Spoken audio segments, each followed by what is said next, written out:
ఇదైతే మా మేనగోడల కోసం అయితే మేము కొంచెం వెండి ఐటమ్స్ తీసుకున్నాం అనమాట. అవేంటో చూపిస్తాను. పూజా ఐటమ్స్ అండి ఇవి.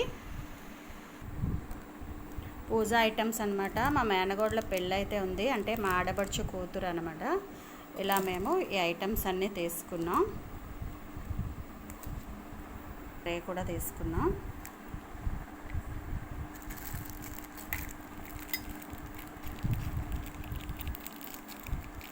ఒక వినాయకుడు, ఒక బౌల్, ఒక గ్లాస్ అండ్ ఉద్దరిని, పంచపాత్ర ఉద్దరిని, 2 కుందులు, ఒక బారిన, ఇదైతే అగరబత్తి పెట్టుకునేది, అలాగే 2 ప్లేట్లు, ఇదైతే ప్రసాదం పెట్టుకోవడానికి అనమాట. అలాగే ఒక హారతి కూడా తీసుకున్నాం. మా మేనగోడలకి మేము ఇచ్చిన గిఫ్ట్ ఎలా ఉందో చెప్పండి.